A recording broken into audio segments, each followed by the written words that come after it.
Hey there, podcast listeners. It's your Hidden Images podcast host, Sabrina Ford. And you're listening to Hidden Images podcast powered by Next Level Internet Radio. Join me Sunday, July 17th from 12 p.m. to 4 p.m. at Fort Worth Country Memories for the Women with Purpose Tour. This is an outdoor event with snow cones, face painting, zebras, and miniature horses. So bring the whole family. Come out, network, and leave feeling empowered from the Women with Purpose Tour. For ticket information, visit womenwithpurposetour.com.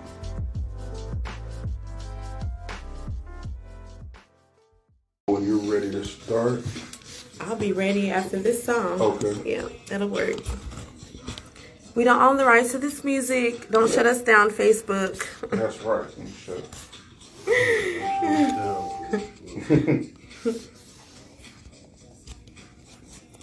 Hola, buenos días. No, buenas tardes ustedes. ¿Cómo están? Here we go.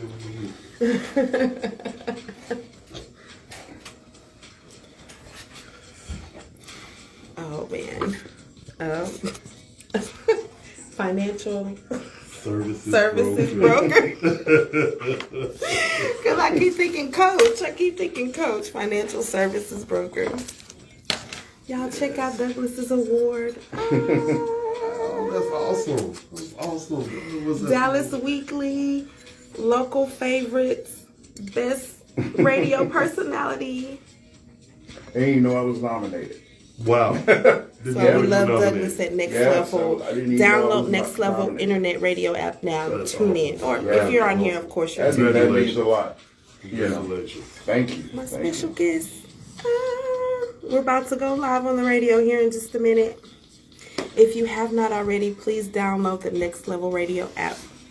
Tune in to some of the hottest underground artists, plus you'll get to hear more of Hidden Images podcast.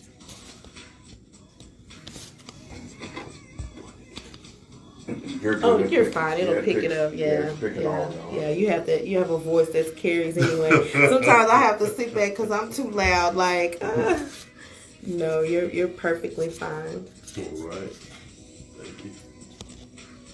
And then we'll go after this song goes off. I'll do my intro, and then we'll go from there. All right. Yeah. Sounds good. Mm-hmm. Hola Jay, ¿cómo está? Buenas tardes. Get some real people in this group to watch. Yeah. Yeah.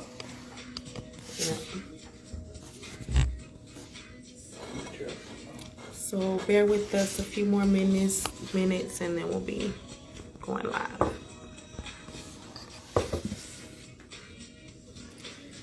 Another minute. All right. I got to spend time with my mom yesterday. She came down. I'm excited about Oh wow, that. nice. Yeah. I actually saw my mom too. Me and Oh, good. She was doing good. Good. Awesome. Yeah. How was everyone's Easter? Let me know in the comments. It was hard to. It didn't feel like Easter. That's what my mom said. None of the holidays feel the same since Anymore. COVID. Yeah, It's it's like, different. wow. Yeah, everything seems Yeah. different. Man, It COVID does. really did change everything. Yeah. Yeah. You know, we got used to new normals, Mm-hmm. but these new normals have just changed just the way everything feels. Right. Yeah. All right. Yeah. Not just holidays, but just Everyday life. Yep. Yep. Everyday life. You know, everything is different. Yep. The one thing I do love that is helpful is just the virtual thing. Mm-hmm. You know, being able to do a lot of the things on Zoom, virtual calls, virtual meetings. I think that is really helpful. I do love the idea of. You could have kept on. Yeah, you could have kept on because it ties perfectly into, you know, what I do and what we do. Just in the virtual aspect of it. Mm-hmm. Just in the virtual aspect, that's my business in particular. You know, in the financial services industry, you know, the insurance side of it, you know, it used to be we're traveling, we're going from house to house, we're spending a lot of time or just in transit, right? Going from one point to the next. But now, because we're in such a different environment, and the Zoom environment has actually collapsed time frames to where a lot of people are being much more successful within this, because now you can talk to more people in a day than you used to. I mean, just think about it. Let's say that you had to travel. I had to travel to get here. Now, let's say I was traveling to get here, man, to do an appointment with Mr. Elliott, right? So now the next appointment that I would have to do may be in Oak Cliff. All right. So now guess what I have to do? Now I have to travel from Plano to Oak Cliff.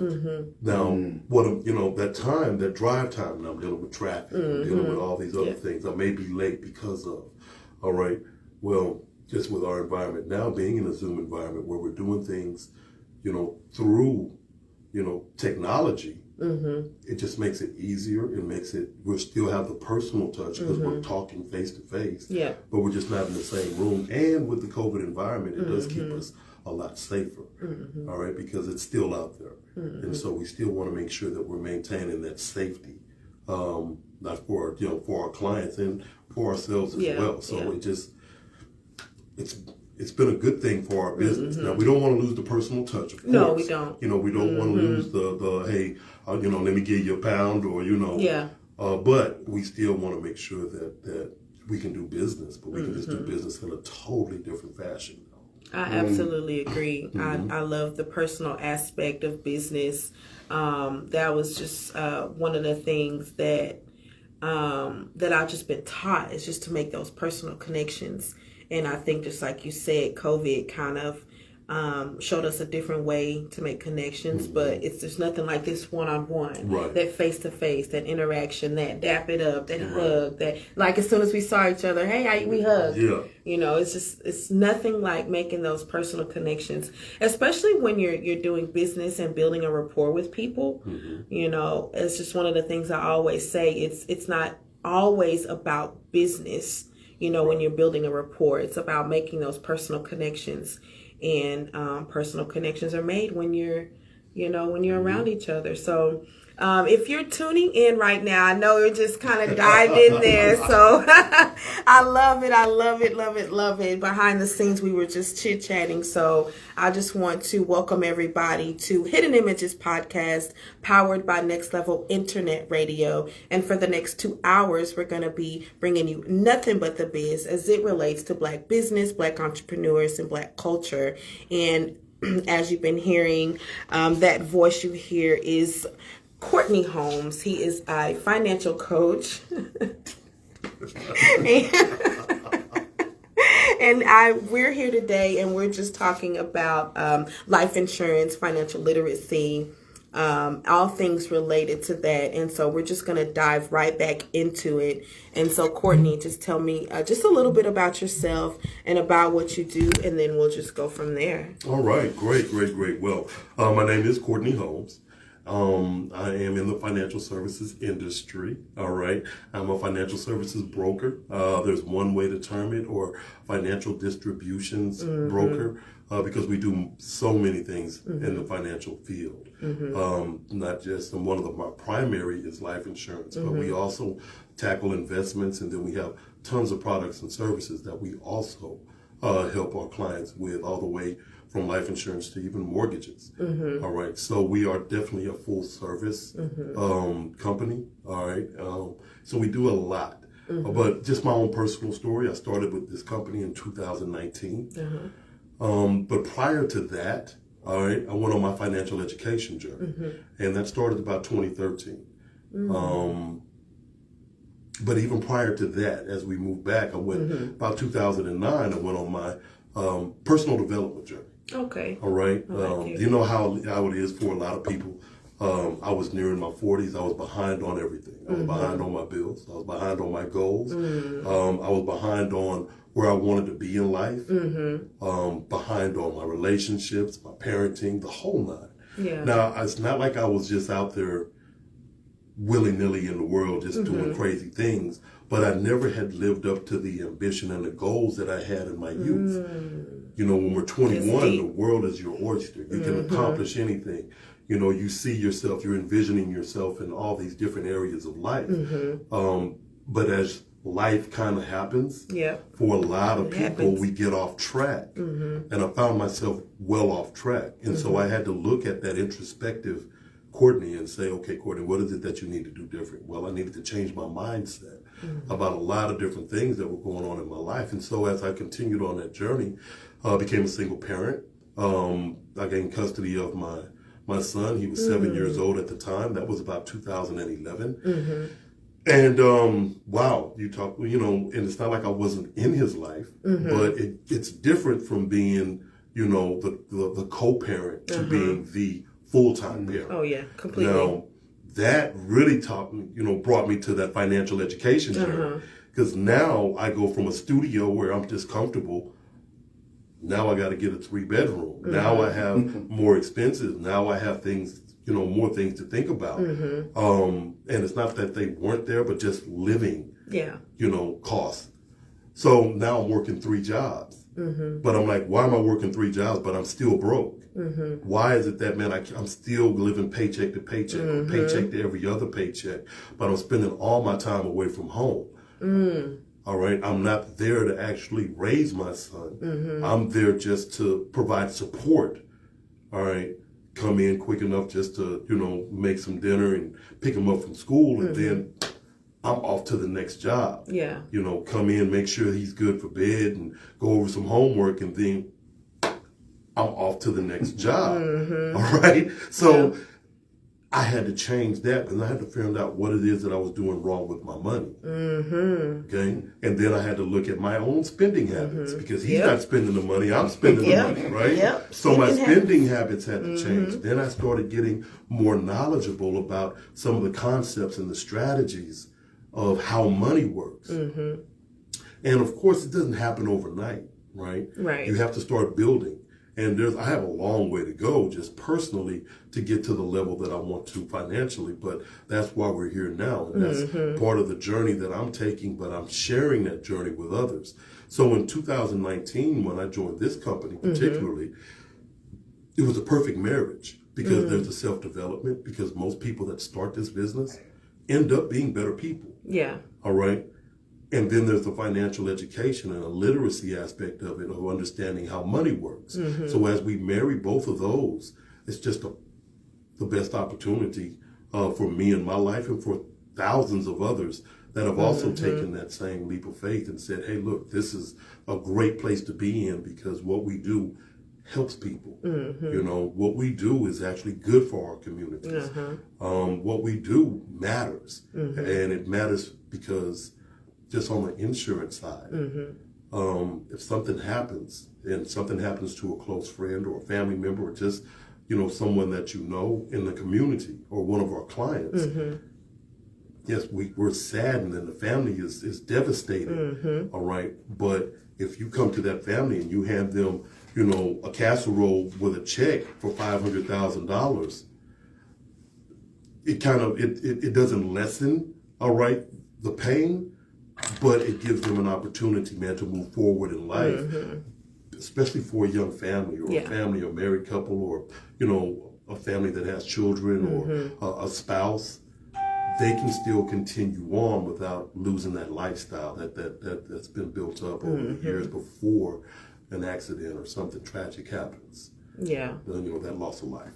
Yeah, and wow, you touched bases on a lot of stuff there, and I appreciate you for opening up and being vulnerable about letting us know, where you were in life, 10 years ago, about your son, of everything like that. I really appreciate that, and so it brings me to the question of balancing it all. What was that turning point? Was it getting custody of your son? Was that the turning point? Or was it when you said, I had to take a look at myself and realize something has got to change?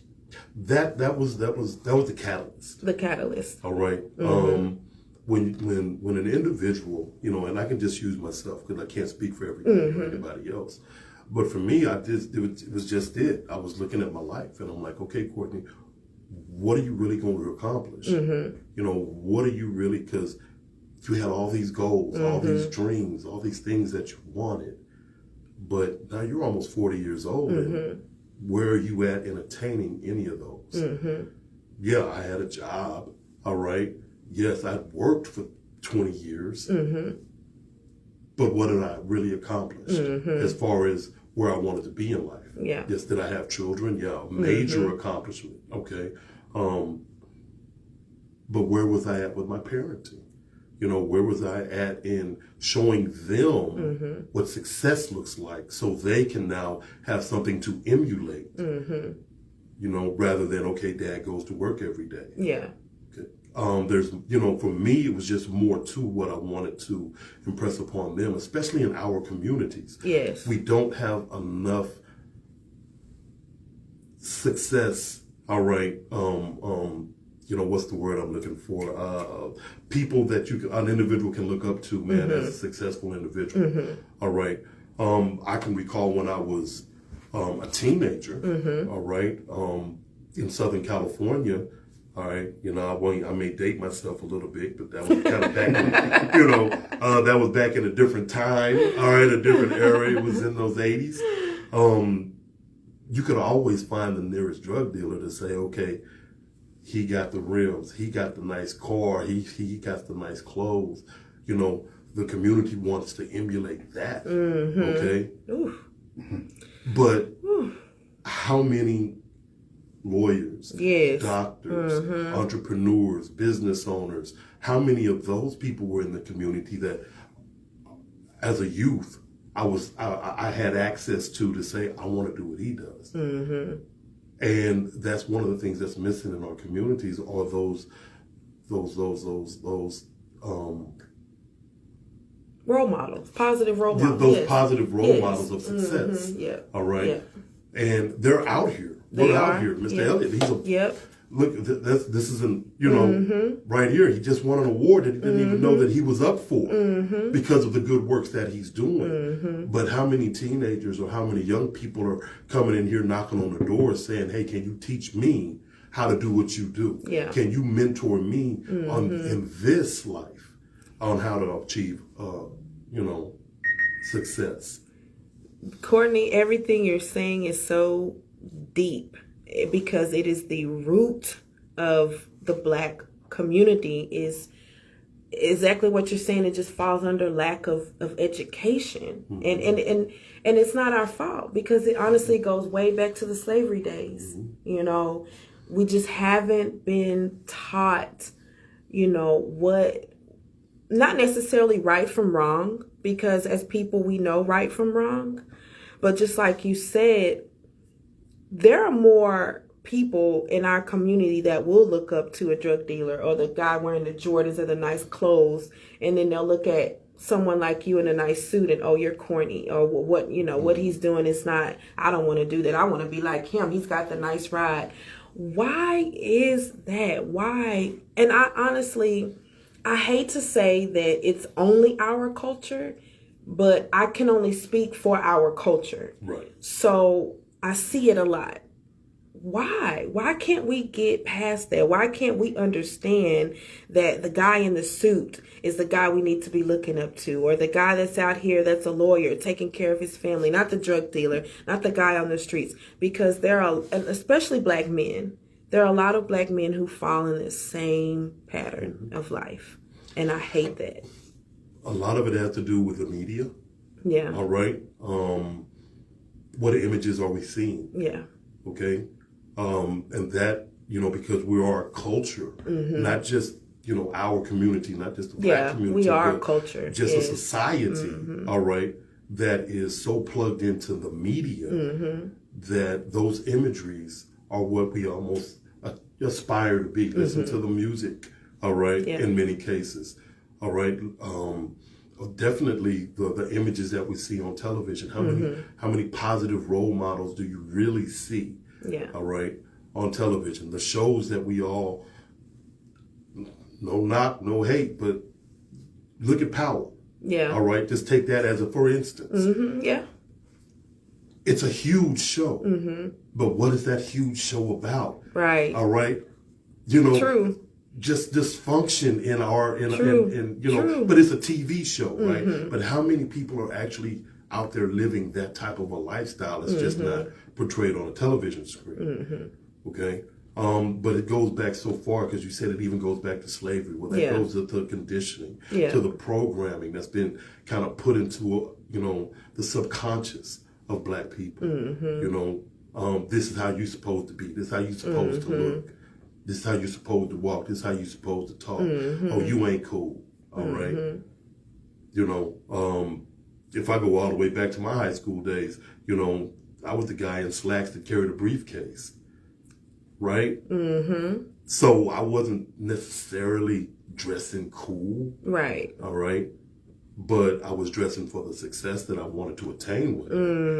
All right. Yeah, I mean, and to be honest, man, and this can be corny as all outdoors, but I have never owned a pair of Jordans. You know what? I've only owned one pair. And I think this is when I started working, and I bought them myself, but they were on sale. They weren't $300. Give me the clearance ones, Right. That's all I could afford. And I did it just to say I had a pair of Jordans.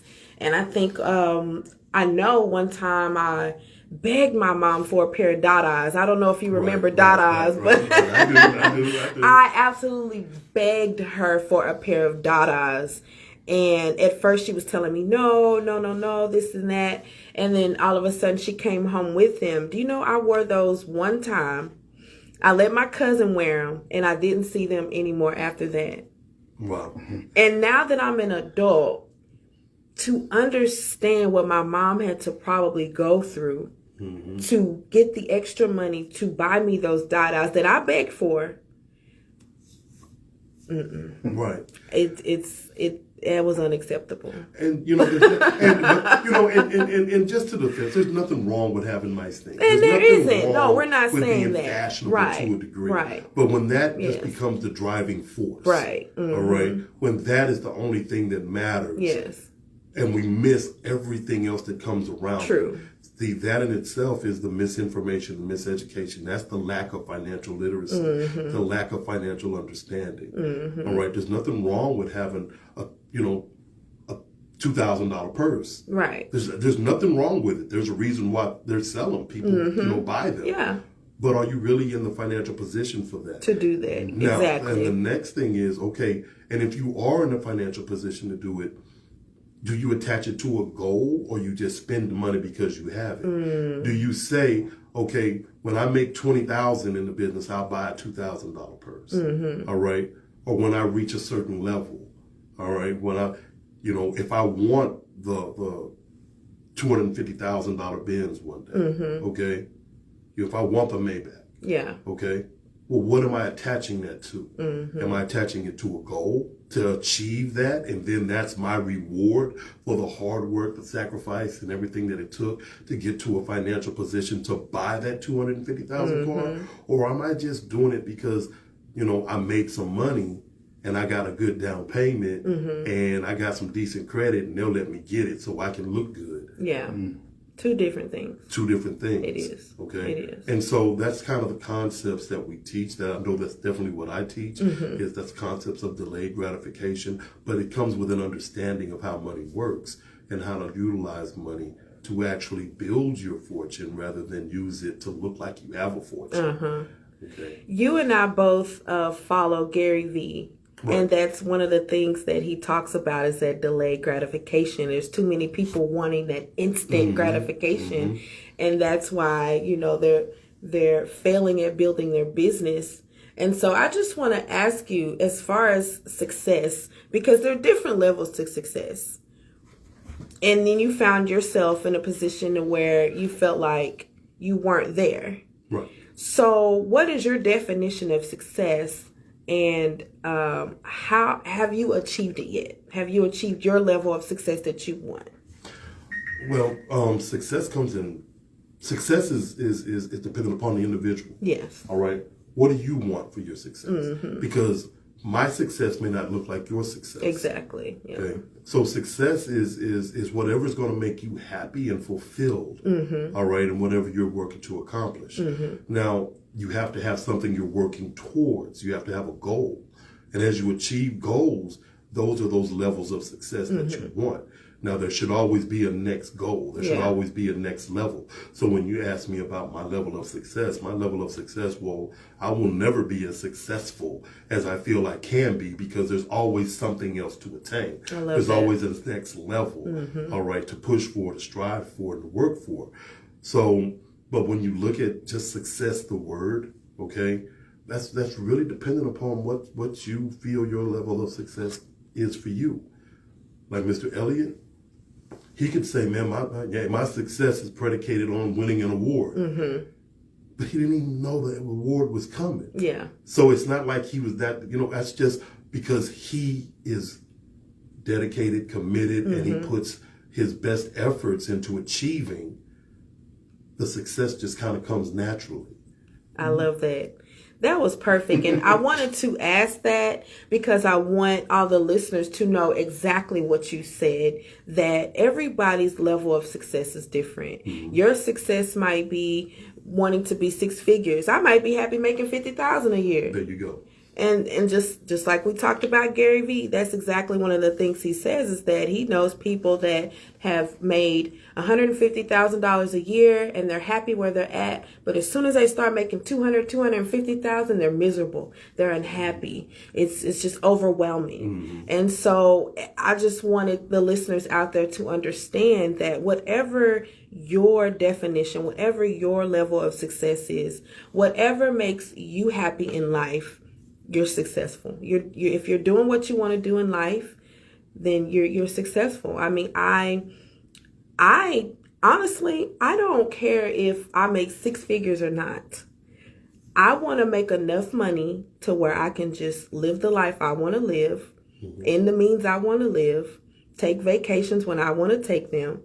Honestly, if I'm making $200,000-$300,000 a year, I'm probably not going to be able to do that, because if I'm making that amount of money, I'm working. Obviously I am. So I just really wanted the listeners to hear that, because I think that is so important. I think people tend to look at someone else's success or their level or where they're at, and they try to emulate them. And you can never emulate somebody else's success. You have to go out and create your own, build your own, and be happy and be comfortable where you are. And so I just think that's so important. So your answer, perfect. But, I do want to add to that. Go ahead. No. All right. Because when we talk about success and we talk about, okay, well, I'm just comfortable where I'm at. Don't limit your success. Yeah, that's exactly. Don't I agree. Limit just by saying, okay, well, you know what? I'm comfortable here. Because, I have a saying that, once you become comfortable, you become complacent. All right? Because comfortability leads to that. It's like you're sitting in that comfy chair, all right? The big recliner at the house, right? You're comfortable, all right? Then you become complacent, because now you're just comfortable, and you got your cold drink and your remote, and now you really don't want to move. Now you're complacent because you're comfortable. Well, if you lay there, if you sit there too long, all right, then you become stagnated. Yeah. All right. Then you end up falling asleep in the recliner. Okay. Because you're stagnant. All right. Well, sooner or later, man, you'll wake up and you'll be like, do I want to get out of my comfortable spot in this recliner? Or am I just resigned to go ahead, man, and get a blanket or cover up however I am and just sleep in the chair? Yeah. All right. Well, that's kind of how it works with life a lot of times, when we just become comfortable rather than still pushing forward something, because we become complacent. So we don't want to become complacent and comfortable because out of fear, because oftentimes people are, we don't want to go to the next level because it's uncomfortable. Yeah. And uncomfortability, that kind of, that kind of goes hand in hand with fear. Yeah. So sometimes you don't want to make that $200,000 or $300,000 because you heard that, more money, more problems. True. Right? But true. There's a level of problem solving that also comes, all right, with being able to make that type of income. Yeah. There's a lot that you can do for your community. There's a lot of things that you can do for your hard work and efforts. but it also will afford you to be able to go on vacation when you feel like it. May be, that will afford you the opportunity to live a different lifestyle or to solve bigger problems. So I don't want to put a cap on success, but I don't want it to be something that drives you for the wrong reasons. Right. Because if your only reason is money, yeah, then sooner or later, man, that's going to fall apart. Because there's no real driving why behind it. It's just, I need to make a lot of money. Yeah. And then you'll do anything to make a lot of money. Yeah. So then your success is predicated, man, oftentimes on lies, deceit, and just not being a good overall human being. And so when we go back to Gary Vee, that's what it's all about, man. Just be the best person you can be. Be the best you. All right. And everything else will fall into place as long as you're just being the best you. Live up to your potential. Yeah. You may not can live up to Courtney's potential, and I may not be able to live up to Mr. Elliott's potential. But as long as I live up to my potential, all right, then allow my tree to grow as high and as tall and as strong as it can be, then I've done what I was supposed to in life. And so the level of success is all centered around just being the best person that you can be and going out and overcoming fears and being uncomfortable so you can get there. And if we do that, then everything else kind of falls into place. And then you live happy, comfortable, and, successful lives. All of the above. I love it. I love it. So let's talk about the definition of exactly what you do, because on my way in we were talking and it's something I need to know. So I don't pretend when I have any guests on that I know what they do or in their lane. I don't care if I have a marketing expert here. I'm still learning. So when it comes to financial coach, financial advisor, financial broker, explain to me exactly what the differences are and exactly what you do. Okay, great. Well, when you talk about the differences, when you talk about a financial advisor, all right, financial advisors have several securities licenses that, they have, undertaken, and they've gone through and passed those tests and got those, in order to license them to give advice, all right, to clients. That's a different level of, finances. Yeah. All right. When we talk about a financial broker, as I am, a financial coach, financial broker, all right, as I'm attaining all those different licenses, okay, I can still help people with basic strategies, all right, and basic common concepts, such as the theory of decreasing responsibility, such as the rule of 72, understanding how money works and compound interest and how it has an effect in your life. That's the financial coaching and the financial literacy part of it. So you can understand how money works. You can understand the challenges that we're faced in our communities and the obstacles that we have, but also some of the solutions. See, I can expand and explain that. We can talk about how taxes, are the biggest, is your biggest expense, all right? We can talk about inflation, all right, and how inflation is just robbing you of your purchasing power and how to overcome that. There's solutions to it. We can talk about debt and how I can help people get out of debt quicker, so they start getting out of bad debt and start going and getting good debt, all right? We can talk about some of the reasons why we're in the positions that we're in, which is big business and that conditioning and programming. All right, that we're here in a consumeristic society.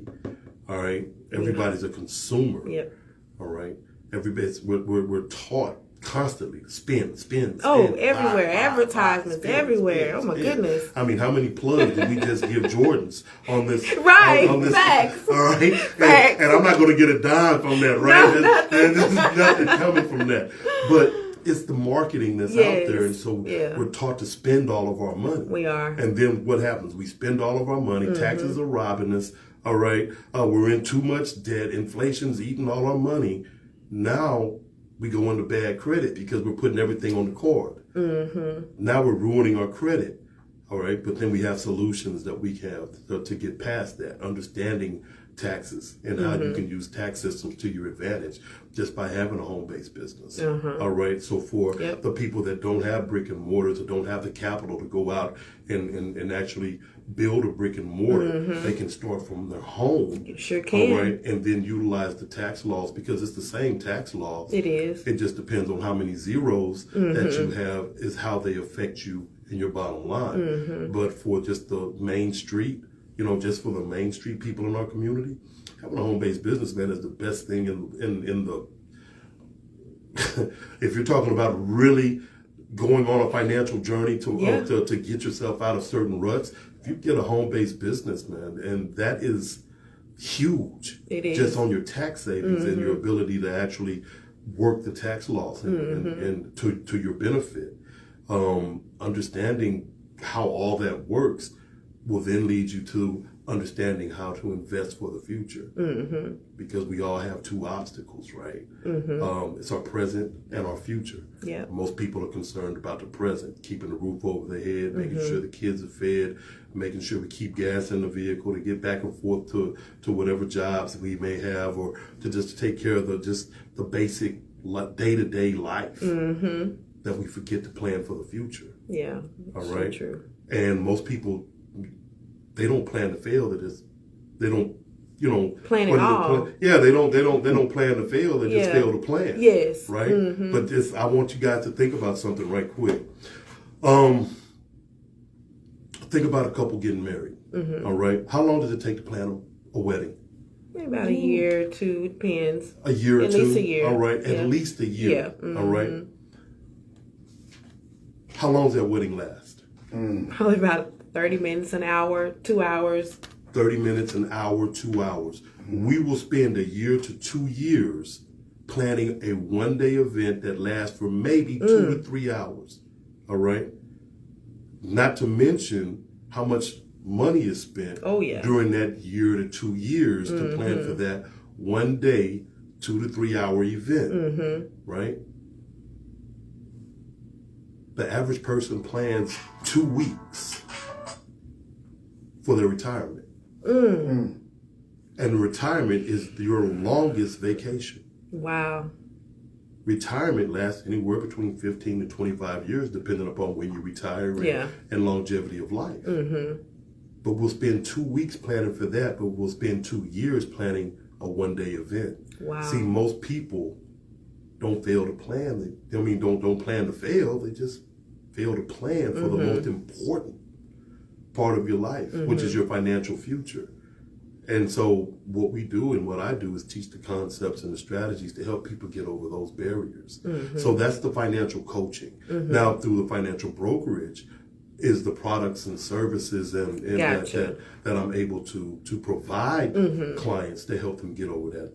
The first thing being life insurance, making sure that your family is properly protected. Yeah. Okay. And when I say properly protected, it's not just having a life insurance policy, because you can get a life insurance policy. You can call a number off TV to get a life insurance policy. But is that actually properly protecting your family? Is that actually what's going to best suit your needs and your family's needs? And what type of coverage are you getting? Okay. Oftentimes in our communities, just through the life insurance aspect of it, we're sold the wrong products.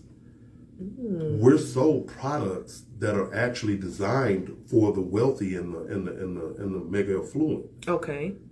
But we're sold them in our communities as if they're going to work the exact same way.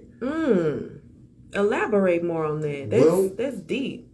I think I understand what you're saying, but elaborate. Well, there's certain types of policies, and I won't just go into naming everything because I don't want to be, disrespectful to other people that sell products. But oftentimes, certain products. Well, no, I don't mean to interrupt you. I think I completely understand what you're saying, because not you, someone else wanted to get me on life insurance, and they were just like, "Oh, well, let me get you a $20 policy just to get you signed up." So it sounds like exactly what you're about to elaborate on is maybe that probably is just a policy that, just like you said, it might not even be good for me just to get me signed up. So right. And see, what we do is we go in and we actually look at your situation, all right, and see where you're at. and what's going to best suit your family's needs. Now, of course, we're going to always fall within whatever budget that you may have, but you know, if you got a $20 policy and that $20 policy is only $15,000, $20,000, or you know, $30,000 or $40,000, all right. But let's say you have a young child at home, all right, and that child is preteen.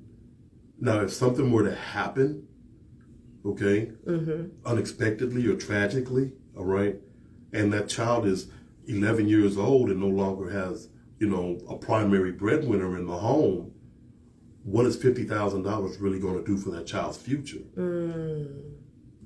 Does that make sense? It does. Now, that will take care of your burial. Yeah. All right. That will take care of your funeral expenses. That will take care of a repast. Okay.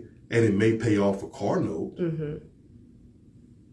But after that, everything is gone. Right. But that 11-year-old child can't go out there and do it for themselves at this point. They're still going to need income. Yeah. Somebody's going to have to take care of them. Somebody's going to have to raise them for the next 7 to 8 years. Somebody's still going to be there to provide, that has to provide for them financially.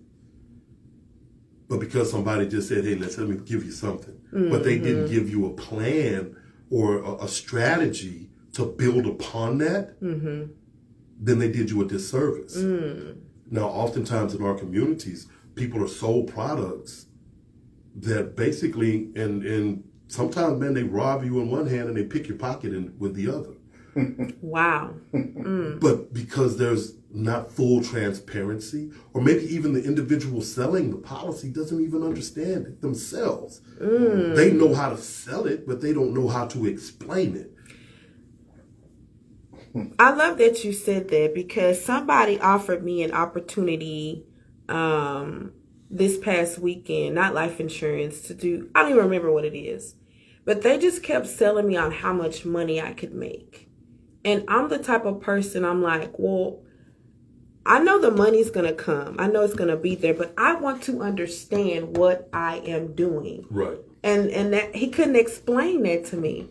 And so that's why today was the deadline to sign up. I'm not signing up because you never explained to me exactly what I'm going to be doing so that I can understand what I'm going to be out here selling. Whatever it is, I still don't know, because he didn't explain it to me. He just kept selling me on, or trying to sell me on, oh, you can make this amount of money, you can make that amount of money.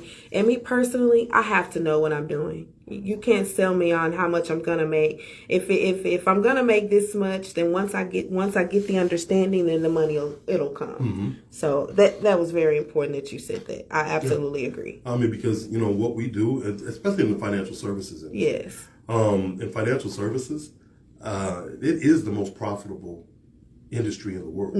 All right, there's a lot of money to be made in the business of money. All right.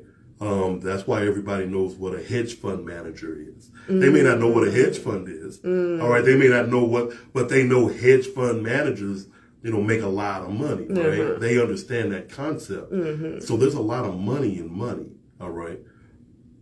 Well, that's what they say. It takes money to make money. It takes money to make money, right? Yeah. But the backside of that is you have people that understand there's a lot of money in money, and that's all they see is the money in money. All right. But they don't understand that, hey, look, this is still a personal relationship that we're building. Yeah. If I'm going to bring you into business with me, it's not about how much money you're going to make, because that's built into the process. It is, exactly. That's built into the process. All right? Yep. But you have to operate with integrity. Yep. You have to operate with ethics and morals. You have to operate at a higher level. Yep. Okay? And you have to expect that. See, anyone that comes into business with me, you know, as I get new agents, we operate at a level of integrity. It's a higher level because we're out here and what we do impacts lives. Yeah, true. Oh, that's so important. Integrity is so important to me. It really is. I'm so glad you said that. Yeah.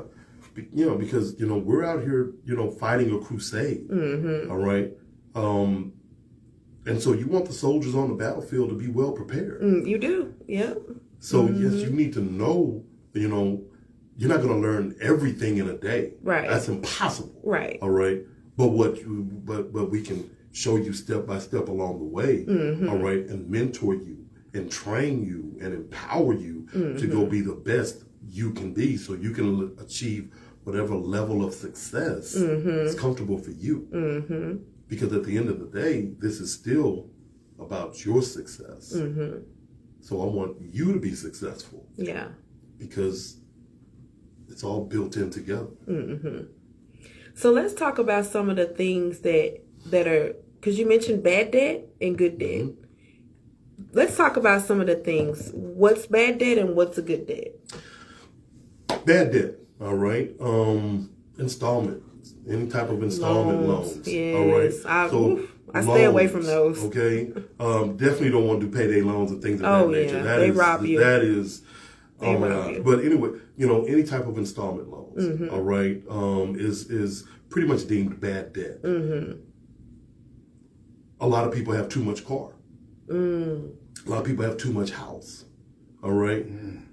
And there's ways to look at that. People say, well, man, home ownership, man, is the key. That's the ground floor. Okay, but are you overextending yourself? Mm-hmm. All right, for the Joneses. Mm-hmm. Okay, do you have a $385,000 home, man, and you're paying $2,800 a month in mortgage when you really only need, all right, a $275? True. And maybe $1,700 in mortgage. Yeah. Are you overextending yourself in that capacity? So that's kind of bad debt, or any type of installment loans, credit card debt, things of that nature. That's bad debt. And we want to get people out of bad debt to go into the good debt. Now, good debt is when you're using other people's money, debt, all right, to purchase cash producing assets.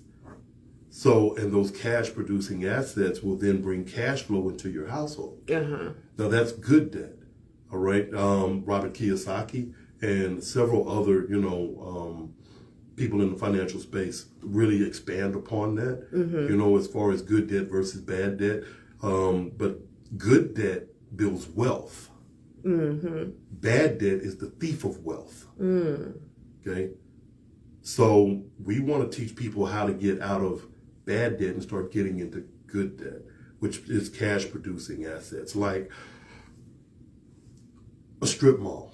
All right. Let's say you had a conglomerate of individuals that came together, man, and everybody and bought a strip mall. All right. Now all of a sudden the rents that are being paid are going to be cash flow coming through. Right. Now, as you get your part or portion of that cash flow, that's consistent residual money. That's consistent residual income. Yeah. Okay. That comes through every month. Now that's good debt because it's producing you money. Whereas bad debt is just costing you money. Yeah, you get to drive the car, all right, but, do you need that car, or do you just need transportation? All right? And that's what we talk about in good debt and bad debt. Again, it's not to knock anybody and say, hey, oh no, don't go buy a nice thing. Don't go get a good car. Just go down to the tote-to-note and get something that's going to tear up on you. That's not what we're saying. But what we're saying is just be conscious of how you're spending the money. Yeah. Because it has an effect on your future lifestyle. All right. The things we do today have an effect on our tomorrows. It does. And it definitely works the same thing with money, the same way with money. Well, how we spend our money and how we plan for our money today, it's going to have an effect on us 10, 15, 20 years down the line. Whether we look, because we don't see the future, but we have to plan for the future. And we have to plan financially for the future. And that's one way is getting out of bad debt. And then once you're out of bad debt, now you can boost your investments, all right? And you can add to an investment portfolio. You can look to start purchasing cash producing assets. There's things that now you have the ability to do because your finances are freed up. Now, how are we going to put those finances to work for you? Gotcha. So what would be one of the first steps that you might advise someone, and this could be a multiple answers because multiple people or different people have different debt problems. So what would you advise someone who comes to you and they're looking to become, let's say debt free? What's the first step? The first step in becoming debt-free is to take an entire look at your finances and see where your debt is coming from. And then we kind of work from smallest to largest. All right. A lot of times people want to do it the opposite direction. They want to go from the largest to the smallest.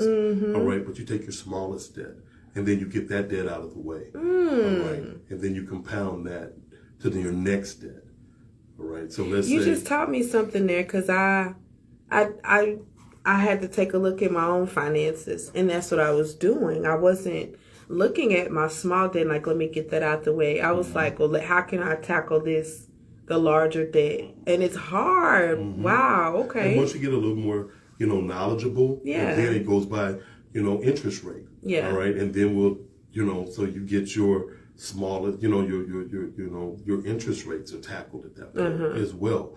What are you paying the highest interest on with the lowest debt? All right, let's get that knocked out, because that interest is eating you up. But it just all depends on a certain situation. Everybody's situation is different. But that's kind of how that starts to get mapped out. And then as you get a little bit more knowledgeable and understanding it, then we start that compounding effect. All right. It's the same thing with debt as it is with money. Debt can grow if you don't, tackle it early. Before you know it, you're drowning in debt. There's a commercial, man, years ago. It always just brings this back to me when I talk about it, man. It's a guy, man, he's on a lawnmower, right? And he's cutting his yard in the front yard. And behind him is a nice home. He has a nice car in the driveway. And as it pans to him, it's like, he's driving his little lawnmower. And he's like, yeah, look at my house, look at my car. And he's smiling. I'm in debt up to my eyeballs.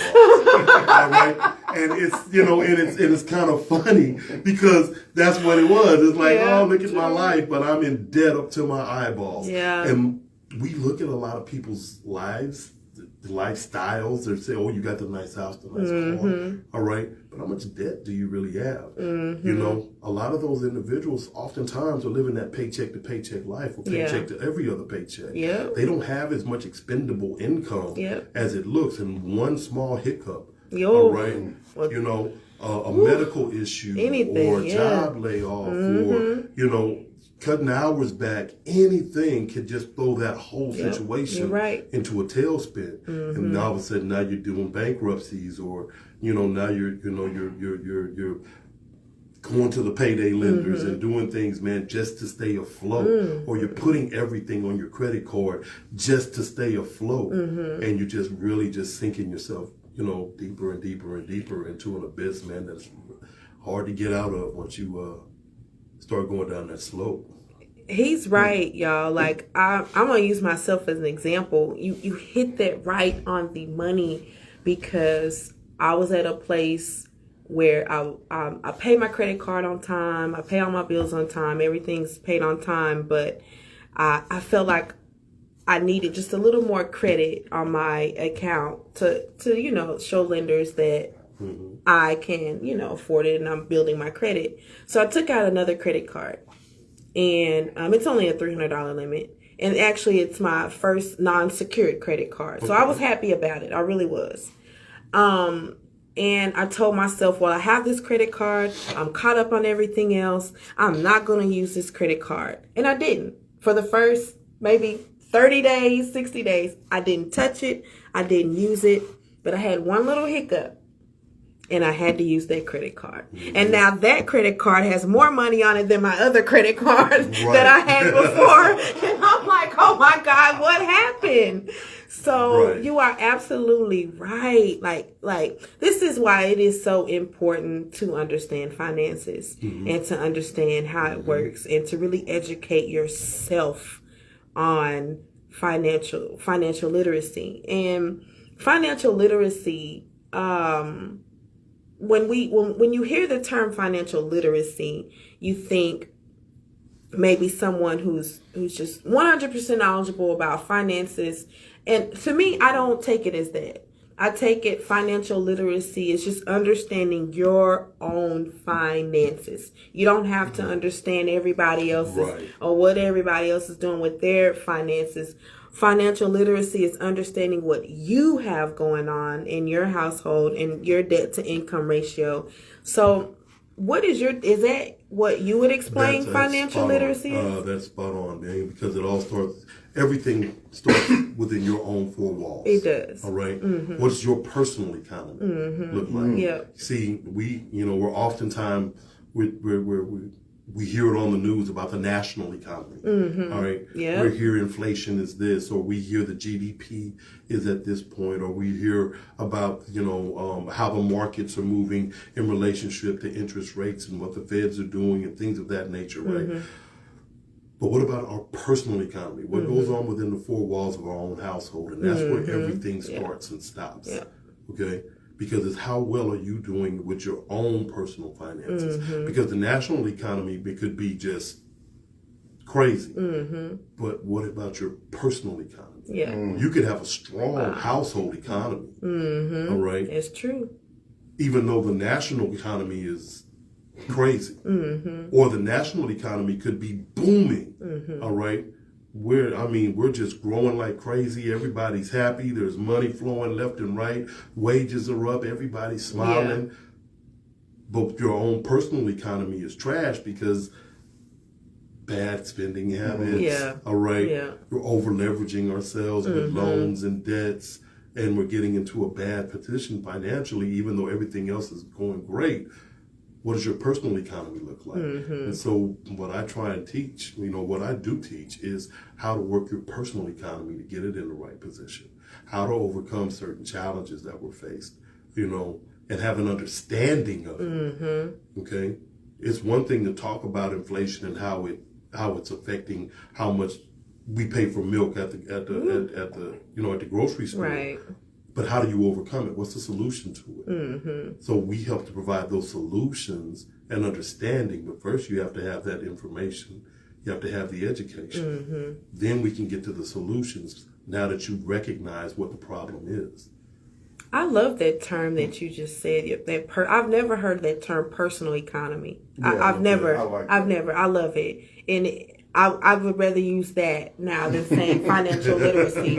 I love that because that's exactly what it is. It's what's going on in your household. What are you doing with your finances? What do you have going out versus coming in? It's focus on yourself and your own net worth and not what's going on in the world, because just like you said, the world could be going in disarray, but what you have going on could be exactly what you want it to be. You could be on your financial path to success, and like you said, the world is just crumbling. But I like that personal economy. See, you learn something new every single day. Writing it down. I'm taking notes. All right. Yes. No, go ahead, Douglas. I love it. Go ahead, chime in. So I wanted to. Please.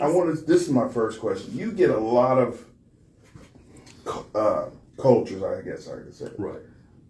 with cliches, but this is one that's always stuck with me, and it bothers me. Keep the black dollar black. Spend only in the black community. I don't hear any other culture say that.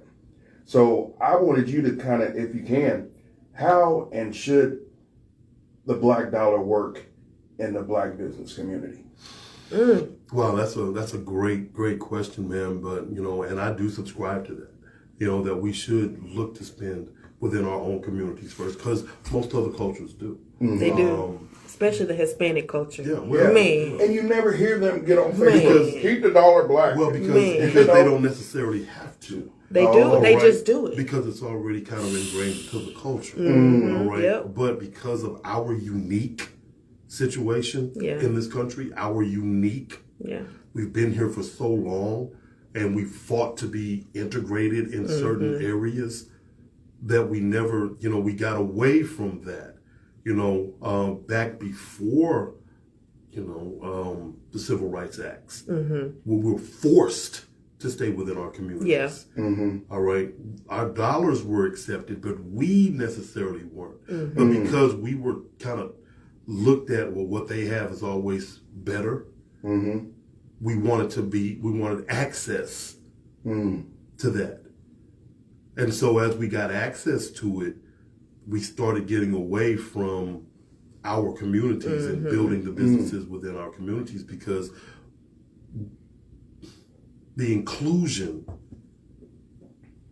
has excluded us with our dollars. We've been included to where that, you can go into any store and spend your money. You can go to any lunch counter and sit down. You can go anywhere now and spend your money. All right, we have that act. Can't nobody turn us away. All right, but now because of that, we started excluding our own communities and what we can build within our communities, because now all our dollars are going everywhere else, and so in our communities, it hurts us. All right, and what we can build as a community, but that's a long road to, Back in the 50s, there's a video on how to, sell to the Black community. Oh, wow. Really? Yeah, there's a video on that. All right. Because as we became more affluent, we started having a little bit more money. All right. In certain aspects, we were getting better jobs. All right. Things were loosening up a little bit as far as the Jim Crow laws of the 30s and the 40s. We were starting to come into having a little bit more. And so we always wanted to emulate, all right, what success looked like. We wanted to move into those neighborhoods. We wanted to spend our dollars where they were spending their money at. Okay? So we wanted to get into Macy's. Yeah. All right? Well, they came up and devised this whole concept of how to market to Black people. Wow. And it has just taken its own turn, 70 years later, it still holds true. All right, what was put into place back then. And that's why, our dollars are just leaving our communities. But yes, if dollars did start to stay, things would be different. We'd have more Black businesses. And since we're talking to us, I oftentimes will ask people, I say, man, where do you live? And they say, man, I live in the city. I say, do you take 20? Do you take 35s? 75? What's your, 60? What's your major, highway thoroughfare? And somebody might say, okay, well, I 20. I say, okay, well, when you're going down 20, man, and you look to your left, how many Black businesses do you see? When you look to your right, how many Black-owned corporations do you see? And they'll be like, man, shoot, not very many, if any. Right. Exactly. We don't have any businesses. Yeah, we have businesses, but we don't have any corporations. There's no Black-owned corporations. How many Black-owned trucking companies do you see going down 20 that have, a fleet of trucks? Not, no disrespect to the guys that are out there, man, that got 2 or 3 of them and they're building towards that. Yeah. But how many of them do we see now? Right. All right. I used to work at Procter & Gamble, all right, but I never saw Procter and I never saw a Gamble. Okay? That's ever. True. All right? Yeah. But they have a worldwide hundreds of billions of dollars. We all got Procter & Gamble products. Yeah. All right? In some capacity, whether it be the toothpaste or the Tide, right? But how many Black-owned businesses do we have that have that type of scale, that have that type of capacity? And that comes because we don't put our money into our own communities. Yeah, we'll have, a restaurant here, or we'll have a mom and pop shop here, or we'll have something, but we don't have anything of scale. We don't have anything that's really built. And oftentimes, I say this, and I say this, transparently, man, that it's not equality that we need. We had equality. Yeah. We need equity. Yep. And how do you build equity? It starts with first building your personal economy. All right? Once you build your personal economy and you get your personal economy built up, now we can get you into some good debt. Now we get other like-minded individuals, other people that have the same concepts of understanding. Now they got their personal economy in order. Now both of you come together. Now all of a sudden you have a syndication. Now all of a sudden we get a couple more people. Now we have a conglomerate. Now we have something to fight with. Yeah. Because we can march, we can holler, we can raise fists, we can throw rocks and bricks and do everything else. But until we get our money right in our community, none of that matters. Yeah. Wow. Yeah. My other question was, and it's going to tie into the slap scene around the world, but I wanted you to explain to the people how important that action had. Because now you see everything that Will has touched, like literally plummet. Gone. And Chris Rocket has got explained to the people how that really affects and how important it is for individuals to understand that their actions really. You said something. Things that you do today will affect your tomorrow. Yeah. Operate with integrity. Kind of that's where I got this question from. Okay. How important that slap was financially to both of them. All right. It's tied to the stock market. Yeah. All right. Let's look at it from those terms. Yeah. All right. The stock market does this. It goes up and then it dips. All right. And it goes up and it dips. All right. And then it may take a crash. All right. 2007, 2008, 2009. Market just bam. Everything, the world was about to come to an end. Right. It's kind of like Will Smith. He's always been on a trajectory going up. All right. Ever since his Fresh Prince days. Yeah. All right. His music career. Exactly. His music career, then his acting career.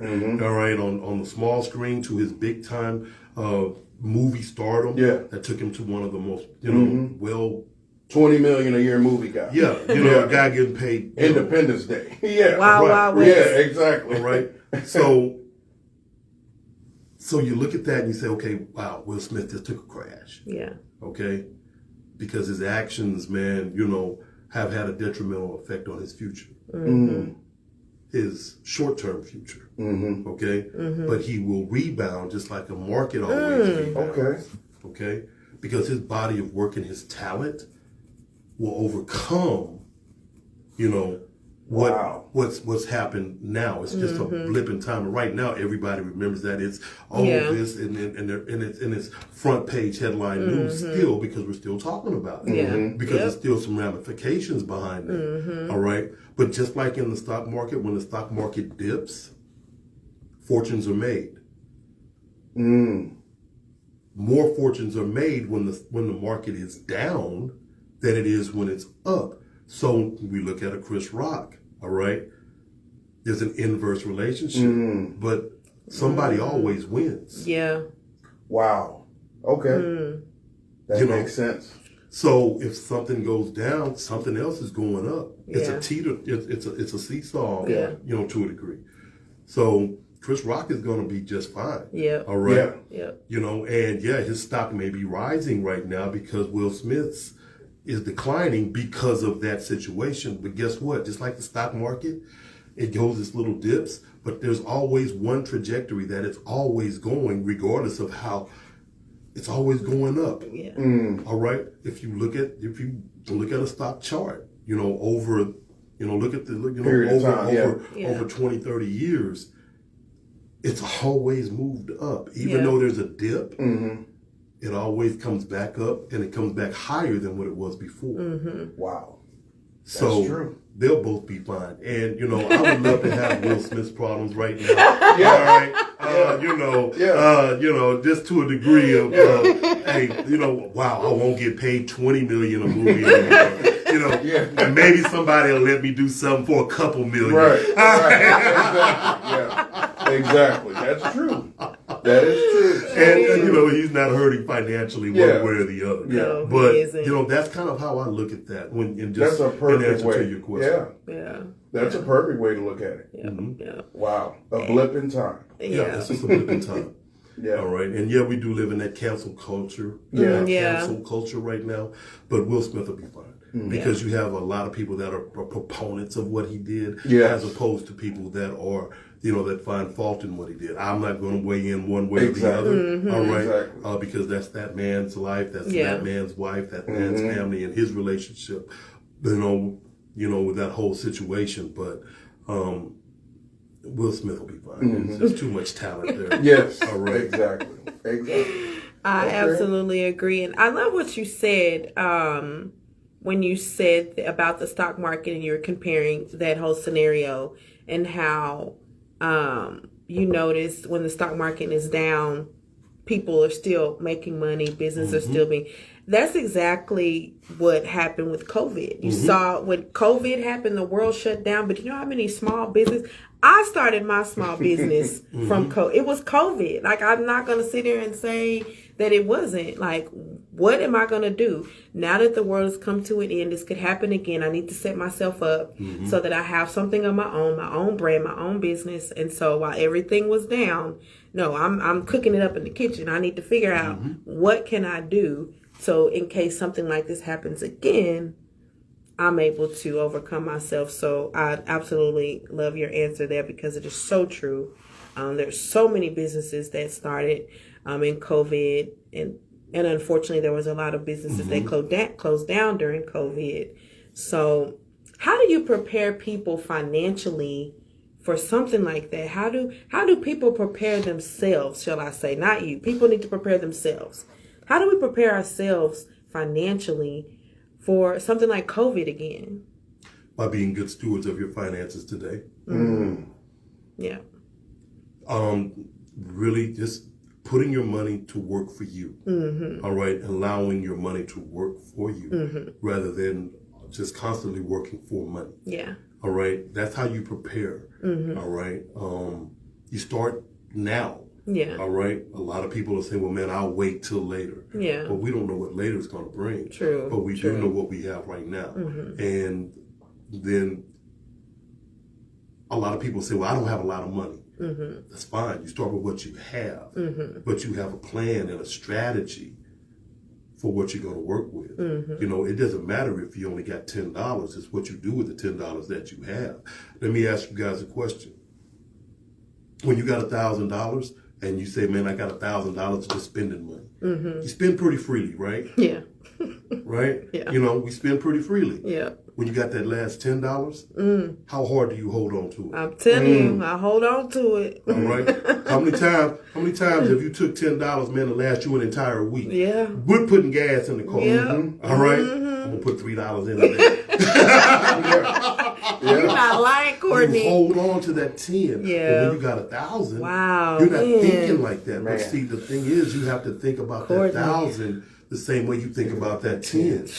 That's facts. And if you do that, then you put yourself in a position financially to where that you have emergency funds, all right, just in case things go different. You know, we teach, man, to have at least $3,000 to $5,000 in an emergency fund, your mini emergency fund. All right, you should have two. Yeah. You should have you should have a short-term emergency fund, and then you should have a long-term emergency fund. Woo. The short term is $3,000 to $5,000. That way, if something does happen, let's say, you know, the transmission goes out on the car. Yeah. All right. Now, if you only have one vehicle, all right, and the transmission goes out, Yeah.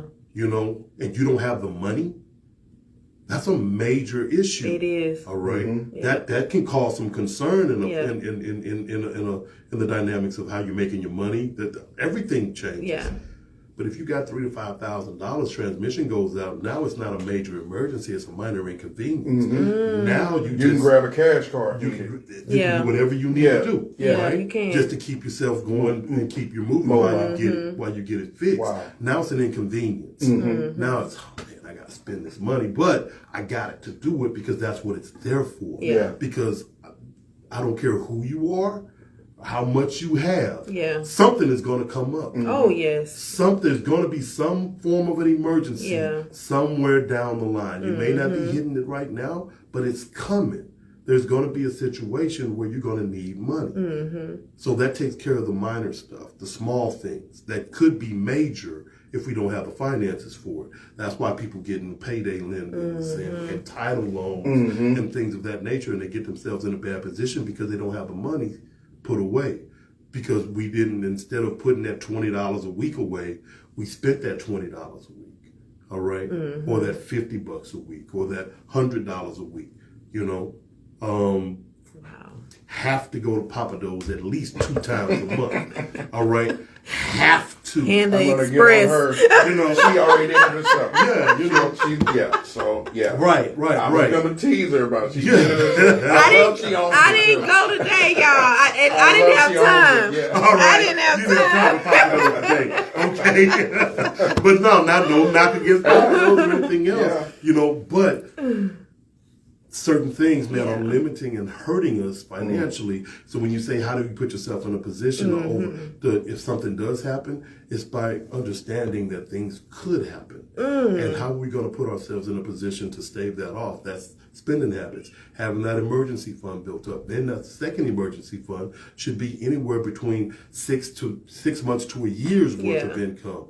Because what happens if we do have another COVID shutdown to where all of a sudden now you can't go back to work, or you lose your job or whatever, and it may be 6 months to 1,000. 6 months to a year before you actually can go back to work. Are you going to depend on the government to stimulate our economy, or are we going to stimulate our own economies by making sure that we are financially secure in that? So that's how you kind of put yourself in a position, all right? Just by being a good steward of your finances and having that wherewithal, that mindset to say, I'm going to save this money instead of spend this money. All right?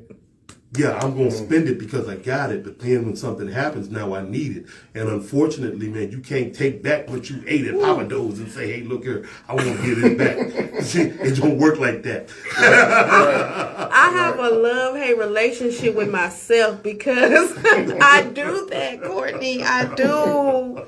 And I'm sitting here thinking in my head, man, this brother knows exactly what he's talking about. If we had just one Courtney in every single black family that just could teach us and talk to us and educate us and help us find for ourselves the resources. Because, we can have a Courtney in our family all day long, but we have to get out there and learn ourselves about the importance of just understanding your own finances and the power that you have over your own wealth. Essentially, it's in your hands. And I'm sitting here thinking, like, I'm slapping myself on the hand, like, all the money I've wasted on nothing. And here's a good example. I took out a loan maybe about 8 months ago now. I'm still paying a monthly fee on that loan with the interest. I cannot even tell you what I took that loan out for. Right. And I'm so mad at myself about that. And I'm sitting up here making this payment month after month, and I'm looking around like, what did I even get the loan for? Where's the car? Where is the business? Where's the LLC? What did I get this loan for? I don't even know. And so that is part of understanding about good debt. That was a bad debt. It was no reason for me to take that loan out. I don't even have anything to show for it. We just need one of you in every family. That was that want versus the need. And that's what it was. It was something that you wanted possibly. I don't know what it is. I don't even know. I don't even know. But you're not alone in that. Okay? You're not alone. There's a lot of people that do the exact same thing. Yeah. Okay? And it hurts us. Yeah, it hurts our communities even more so. Yeah. Because we're at the bottom of every economic measuring stick. We are. All right? We're at the very bottom of all of them. There's not one that we're at the top of that's good. There is one we're at the top of, and that's spending. Spending that money. Yeah, right? You're right. Oh, I got another question. Spending that money. Go ahead, Douglas. And this is going to stir the pot. Why, as a black community, do we get, and everybody does it, and you got to do it. Why does the black community get so excited every tax season, and it's a stir in the pot, and then the next 6 months they're like, well, can't wait till next season roll. Are we too dependent on the government? Yes, entirely so. And people get excited. And they want to badmouth the government. Yeah, and people get excited about tax season is because, wow, that's a huge, all right, rabbit hole that we can necessarily go down. Go down that completely. But one of the reasons why is because most people use a tax refund as a forced savings account. All right, it's a forced savings. If we actually look into the IRS code, man, it tells you right there. most people use this as a forced savings account. Do not do it. Get your money throughout the year so you can actually pay your debts. I'm so glad you said that. Keep going, and we're going to go back to that. It actually says it. All right? It's written. But we ignore that part of it because we become accustomed to a tax refund. We've become accustomed and used to it. Yeah. That's all we've seen, for generations is, first of the year, I'm going to get $4,000. Okay, now I can go do this with it. Now I can go do that with it. But we're doing the wrong things with it. Yeah. Okay, and we shouldn't be really looking for a tax refund. Get your money throughout the year and you'll put yourself in a better financial position because now you're paying off your debt. Now you're utilizing that money in a different way that's going to put you 2 or 3 years ahead of what that one tax refund would have done. Now you multiply that one tax refund times 10, 15, 20, 30, 40 years. You got your $1.5 million. You got your retirement without even retiring. Right there. Just think, man, if we got people, man, that get $2, $3, $4, $5, $10,000 every tax season, right? And we have now, if you take one person, or if you take 2 or 3 of those tax refunds, put them together, put them into an interest-bearing account, all right, and one time, all right? Lord have mercy. Now, 20, 30 years from now, your family's worth $1 million, $2 million. If you take that one, you get $5,000 every tax season, right? But you put yourself in a position to where, man, I don't need that money to go buy a new hoopty. Yeah. All right? Yeah. But you take that $5,000 and say you do that for 3 years straight. Take that $5,000, put that into an interest-bearing account, man. That's $15,000 over the course using compound interest. And this is a concept we teach called the Rule of 72, which most people have never heard of. All right? Yeah, you're going to have to elaborate on that. All right. Probably the most powerful, concept in money. All right. It's made more millionaires and billionaires than any other financial strategy that's out there. It's all surrounded by compound interest. But you take that, put into an interest-bearing account, $15,000, just take $10,000, $15,000 over the course of, maybe 35, 40 years. Your family is wealthy from one time. Wow. We have children being born every single day, right? Instead of having big, elaborate baby showers, all right, where we spend hundreds and hundreds and thousands of dollars on a baby shower, take that money, man, and put that into into an investment account for that child. Yeah. So now when that child turns 40, 50, all right, they're millionaires if we put enough principal in there from the beginning, right? And just do that over the course of 4 or 5 years. Put $1,000 in there, put 2 or 3, 25, take half of that income tax, all right? Put it in there for that newborn. Yeah. All right? And do that every year until he's 5 years old. By the time that child, man, is 45, 50 years old, off of that one-time sacrifice of 5 years of your income tax, that child's a millionaire. Oh, man, but we don't think like that. This is so deep today. If y'all are listening and getting these gems today, I hope y'all taking notes. Douglas has got a full page of notes here. Like, I'm retaining it. I got the video to go back. I'm going to study this podcast. This is an educational podcast today. Yes. And when you said about, let's go back to the income tax, because I had a debate with a friend about that, because I did hear that it's bad to get a tax refund. Like if you're getting a tax refund, that's not a good thing. You should be getting your money back throughout the year. And my friend was like, no, but you're paying all this money to taxes. You're going to be paying those taxes anyway. So the taxes have to be paid. So when you get a refund, that means you have overpaid in taxes. And so please explain to everyone why getting a tax refund isn't necessarily a good thing that we think of it as. Because it's an overpayment. Yeah. All right. That means you've given too much. Okay. So when I'm trying to think of a good analogy to put it into a good perspective, but You like going out to eat. You like going to Papa Do's or whatever restaurant. Panda All Express. Right? Panda Express. All right. Well, you go to Panda Express, man, and let's say that number 8 or whatever it is that you get, man, is $10. It is. All right. Now, if that number 8 is $10, man, are you going to give them $15? No. Do you feel a need to give them $15? No. Are you going to go with it? You go pretty often, all right? But if every time you overpaid them, all right, and they said, okay, well, at the end of the year, because you're such a valued customer, you come in here every 2 or 3 times, you know, we'll give you back a portion of that money at the end of the year. Are you comfortable doing that? No, I'm not comfortable doing that. All right. Seriously, would you be comfortable paying $15 for a $10 meal just because you got $15 to pay it? Yeah. No, you're going to give them the 20 or however much or however you do it, they're going to give you your change back. Yeah. All right? Yep. It's the same principle, all right, to a degree. All we're doing is we're overpaying.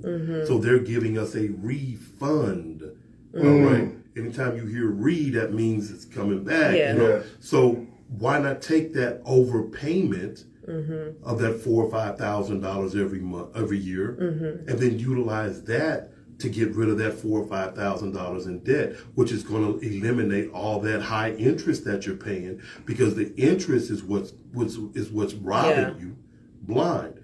You see, we put things on credit that have to give us interest because we're paying for the right to have something that we really can't afford. Yeah. Wow. So now we're paying interest, and they're making 18, 12% off of us, and it's taking us forever to pay off all this debt when we have the money right there in our hands to pay it off, but we give it away to the government.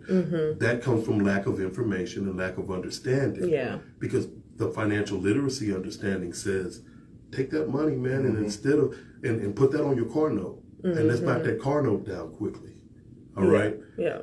Take that money, man, and instead of going out and taking that money, man, to put it in charge that new refrigerator or whatever you want or need, all right?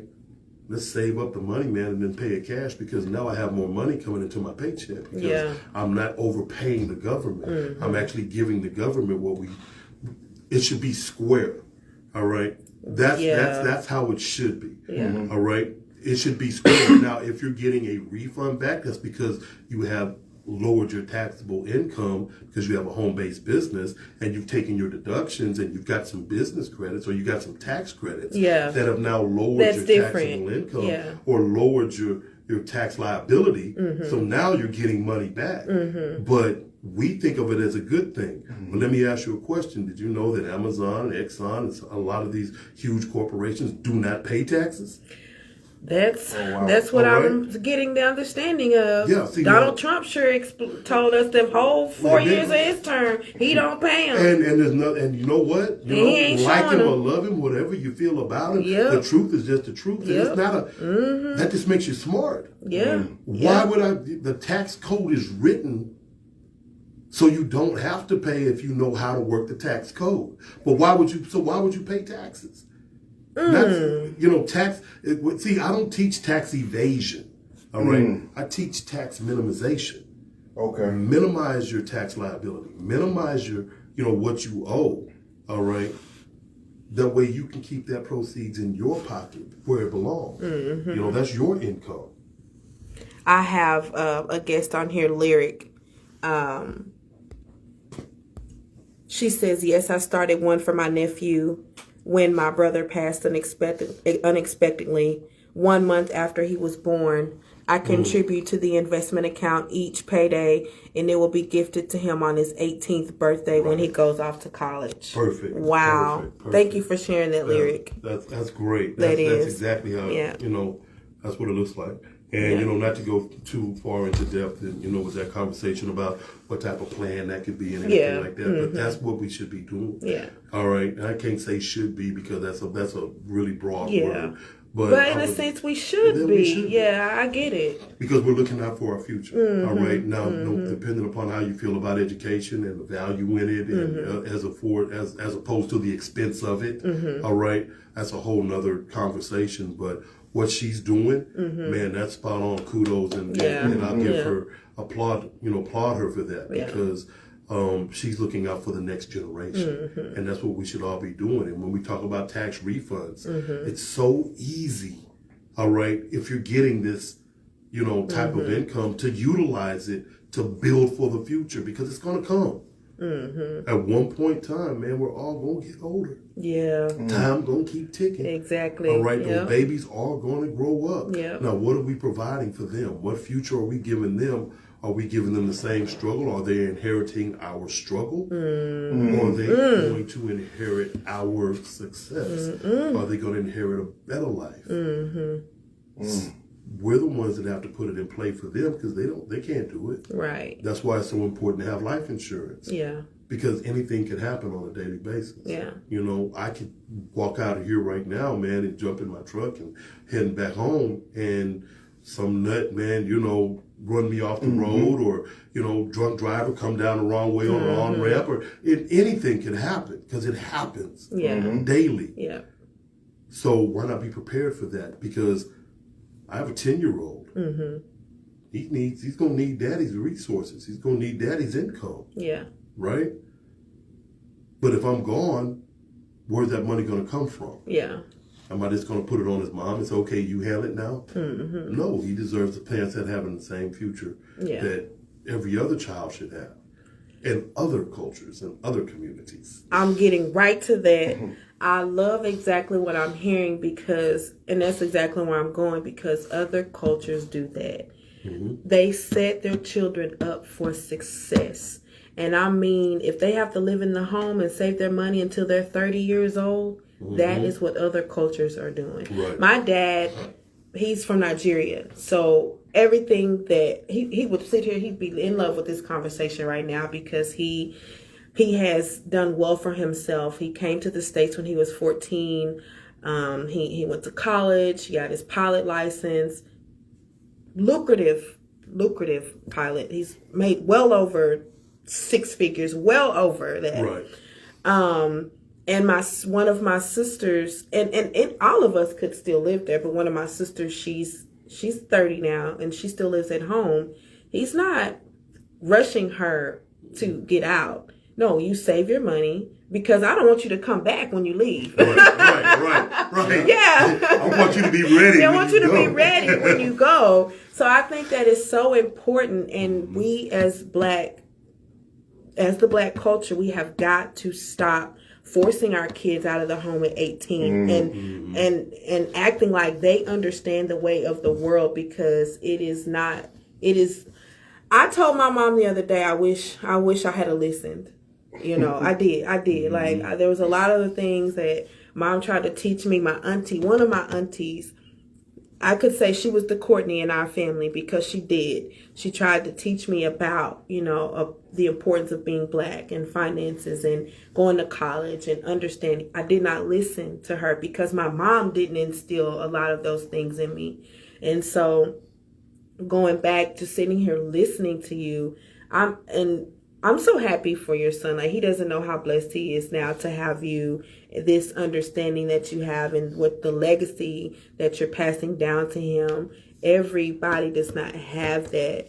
And so hearing this, whole conversation right now is just so intriguing. And I know you and we have talked several times, and I keep running away from joining your team and, being a financial coach, but I'm sitting here like, man, wait a minute now.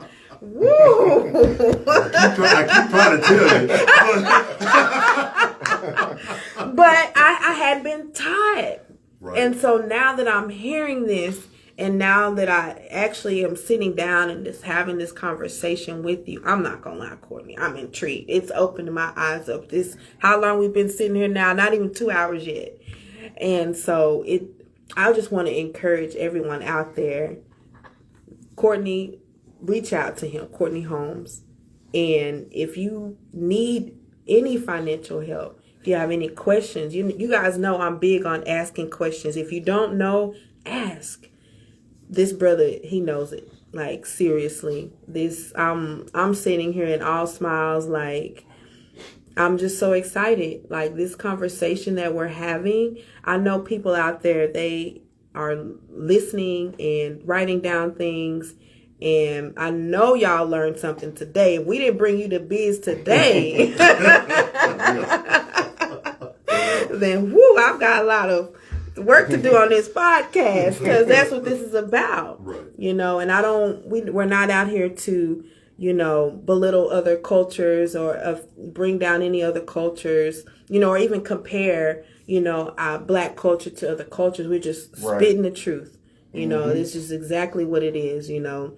And I think understanding our finances, man, that is just so important. I'm so glad I have you on here today, because this has opened my own eyes. Like, I'm sitting here hitting myself on the hand. I'm mad at myself for a lot of the bad debt that I have gotten myself into. And so, thank you so much. This is so enlightening. We're not done yet, I don't think, are we? No, we still. Yes, go ahead. Do, seminars or speaking engagements? You should. You really should.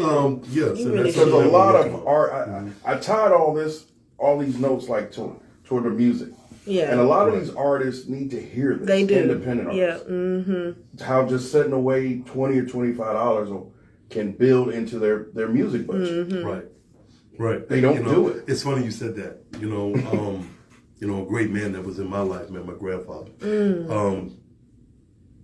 He told me when I've had my first job, you know, 18 years old, man, got my first job. All right.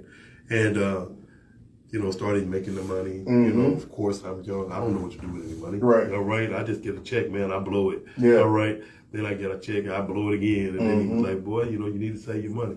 And he gave me just a small little tip. He said, son, if you put away $20 a week, that's $1,000 in a year. And I love him. Well, yeah, Pop, you're right. All right? Yeah. $20 a week, $1,000 a year. Yeah. Now, unfortunately, that was pretty much the extent of his financial education to pass down to me. It was save your money, save your money, save your money. But that's good information. That's great, It you know, is. and that's what we need. But the extent, and it's no fault of his own, because the information wasn't there on how to now don't just save the money, but invest the money and put that money into a vehicle that's going to start working for itself. Because saving money now is losing money. Oh, wow. Elaborate. Yeah, you might have. I mean, if you save money, you're losing money because the inflation rate is so high. Because so you're losing your purchasing power. Gotcha. You have to put it into a vehicle that's going to outpace inflation. Right now, inflation is at 7.5%. So in order to come out on top, you have to put your money in a vehicle that at least is getting, you know, 8% interest. So if you put your money into a savings account at the bank, which we've all been taught, you're losing money. Most banks are only giving you 0.05%. Exactly. They're giving you less than 1% interest. And as we teach certain concepts like the rule of 72, which is how long it takes for your money to double based on the interest rate that you're given on that principle. Wow. You're getting 0.05%. So it's going to take 144 years for your money to double. So where should we put our money? If not in a savings account, where? You utilize the bank for what the bank's purposes is. That's so you can have immediate liquid cash. You know, you have immediate access to it. Emergency funds. All right? Now, other than that, you should be investing your money in other investment vehicles that are going to give you a greater rate of return. Now, I can't go into details or anything like that, but that's what you look for. You use the bank for what the bank's purpose is. And you should be really doing all three of those at the same time. You should be building your mini emergency fund. You should be building your long-term emergency fund. And you should still be investing all at the same time. That way, you know, you're building along the way. Most people want to do it one step, then go to the next step. But now you're losing time on the investment side of it because you're going to put that last. But if it takes you 5 years to build up enough money to where that you have that emergency fund plus the mini emergency plus the long term, well, now you've lost 5 years on the investment side of it. But through compound interest, 5 years makes a big difference. Yeah. All right? It does. Those are what we teach, and those are the concepts. So when you speak about, how to, what was that question again? I got lost. I forgot. I did too. Yeah. I forgot. I got totally lost. We were elaborating on, I forgot too. I know you mentioned the rule of 72. What was he talking about? Yeah, it's that rule of 72. But saving money. Saving money. Yes. Right. Yes. So if you're saving money, you might as well just tuck it under Actually the mattress. losing money. That's the Because truth. you're losing money. Yeah. All right? Yeah. Because you're not taking advantage of the compounding interest effect. You're not taking advantage of how money works for you if you put it to work. Gotcha, yeah. You got to put your money to work. I didn't know that either. That's the whole purpose of it. And that's an ingrained Put your thing in money our to mind work. because we're scared to lose. Put as your a money culture. to work. Yeah. Yeah. We hate to lose. Yeah. We don't want to take a risk. Yeah. Right. But we'll take a risk in so many other other things. I was just gonna say Yes. that, like on materialistic stuff, Yes. Jordans, this Yes. and that, going out to eat, Yes. whatever. Wow. Wow. Yeah. I mean, how many times have it? I see people all the time, man, spending money on scratch-off tickets. They're taking a risk with their money. Yeah. All right. I see people Every drop. Wednesday. $100. Yeah. Right. All right, on a scratch-off. You really, woo. $50 and our As soon regulars. as we see that big number on the billboard, Right. it's a rush to get a scratch off. Yeah. Wow. But we'll take that risk. We have people that do it every single day. They do. All right. Yeah. That's almost their addiction. They'll Yeah. spend Yeah. 5, 10, Literally have a 15, budget $20. for it. Yeah. A budget, they'll For go, scratch-offs. yeah, they'll go do bingo. They'll Yeah. go to the Choctaw, casino, the yeah. casinos. WinStar. They'll do Yeah. all of that. All right, Wow. and they're risking their money there, but it's the rush. All right, Yeah, the adrenaline. the adrenaline. That rather instant than gratification. the Yeah, instant there you go. gratification, Yeah. rather than that long term. Yeah. Look here, I call it crock potting. All right. Now, do you want microwave chicken or do you want chicken out of crock pot? Which you want? All right, what's gonna taste better? Because there is a difference. There's a big Facts. difference, Yeah. man. Okay, if you crock pot cooking, oh man, that means it's taking your time, it's Yeah. sitting seasoned right. Yeah. You actually going in, maybe tasting a little bit, adding what you need to it. Yeah. You slow cooking Build it, man. into the build But guess up. what? Yeah. Once it's done, Ooh-wee. now you're going back for seconds and possibly Yeah. thirds, depending Yeah. upon how good it is, Yeah. right? You know, ain't nothing left in it. And after depending it's on how much you make, it's going to last there longer you Yeah. go. than that microwave dinner. But Yeah. what are you gonna do? You gonna put it in the microwave? You get Oh, it's my gonna fill goodness. you up for now, Yeah. but it's not very tasty. Yeah. All right. And you can't cook a whole entire Yeah. meal for You a gonna family. wanna eat with again. it. You ain't gonna want it again. You're gonna Yeah. be putting something else in the microwave Yeah. later on. Wow. But you're not getting the aromas. You're not getting the smells that Yeah. fill up the kitchen. That got people coming. Man, Yeah. this show smell good. Yeah. Right. That's what you want. But same thing with your money. All right. It's the crock pot. But at the end, it is so good because now you're financially free. Now you have financial independence. Now you're 55, 60 years old. And now guess what? You don't have to go back to work unless you want to. That's the perfect analogy. Sure is. You know? Wow. That's the perfect analogy. Now you're living,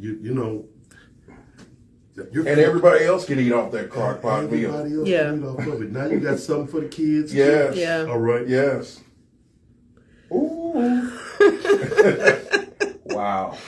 Man, I'm just gonna beat myself up today. No, it's not to beat yourself up. I'm gonna beat myself up today after this, and I'm definitely like, I'm Panda. I'm sorry, I gotta let you go.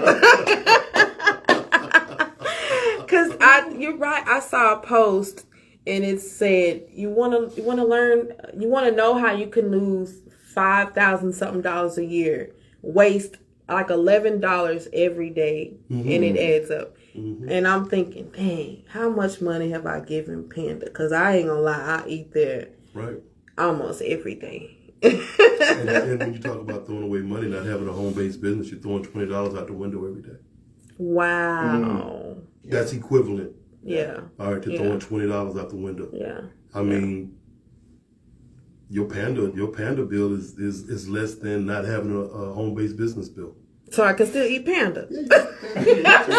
All right. But I'd make sure that I was making another $20 somewhere else. Right. No, I get it. I love that. This is rewarding. Today is so rewarding. Again, like if you're tuned in on live, thank you everyone here tuned in on live. I see amazing comments. I'm going to get back to everybody. I'll even have Courtney get back to some of you guys. This is amazing today. And Courtney, we're going to wrap it up here, but I want you to share with everyone how they can find you, how they can follow you and reach out to you, because you are needed in the Black community. And like I said, if we just had one Courtney in every Black household, and people to listen to that family, because I had it, I just didn't listen. So it's, you got to listen. But just share with everyone how they can reach out to you, find you, and become more knowledgeable on their finances. All right. Well, great. I can be reached in a number of ways, man. I have a couple business pages. You can reach me at Holmes Insurance and Financial Solutions Group, LLC, on Facebook. Holmes Financial Solutions on Instagram. Financial Freedom Academy on Twitter. All right. Different handles, same me. Okay. Also, you can reach me at, for my phone number, it's 903-851-7156. Again, 903-851-7156. I also have a 1-800 for my business. It's 877-609-3780. Again, that's 877-609-3780. I can just reach out if you're on social media. Just leave a message, all right, on either one of those business pages or my personal page if you're a personal friend and you know me. Add that friend request. Go to the business page, Holmes Financial Solutions, Holmes Insurance and Financial Solutions Group, LLC, and like the page, like a few posts or whatever. You leave that. Just go into the DM and contact me there or call me. I'm always available to reach back out, man, and set up appointment times, because one of the things that we're pushing for right now is our financial needs analysis. All right. Everybody should know their financial independence number. And that's a number that once you reach that number, that tells you, that financial independence number is how much money you need. So, and you don't need any more money. All right. That way you don't outlive your income. All right. So everybody needs to know what that financial independence number is. How much money do I really need to retire on? How much money do I need to be financially independent? Well, that's what that analysis does for our clients. It gives them that snapshot and that number. So now they know what they need to get to. Right. And then we develop a plan, all right, on how to get them there, just based on that number. We give them what their insurance needs may be, as tied into their financial needs, and then what they need to do to get to that financial independence number. So we devise a plan, we can propose a plan. The more complicated analysis, I'm not going to say complicated, but more in-depth analysis. All right. It's a little bit more of a process, but this is kind of a quick snapshot, gives you an idea, and then gives you a kind of an understanding to where we can start working towards a map and a plan and a strategy to get you where you want to be financially. That's one of the big pushes that I'm doing right now, because everybody in our community needs to know that number. If you don't know that number, then get with me, or some of my teammates and some of my agents, and then we can definitely get that taken care of, because that's very important. It is. All right. I mean, if you don't do anything else, just knowing what that number is, because once most people see it, it's too hard to forget. Right. All right. Right. Because most people think they're doing pretty decently because they're making a decent income on the job, right? But they're not planning. All right. They're spending. We're not planning. We're not putting that money to work for us properly, and we don't have anybody that's in their corner really giving them the truth about where they are and what we can do to get them to where they want to be. So that's one of the pushes that we're doing right now. Wow. Wow. that. I do too. Thank you again, Cortney. And before we go, just to end exactly where you just kind of left off there, it's not going to be easy for you guys to get there. You might have to eat ramen noodles for a month or two. You're going to have to cut out. I mean, you just might.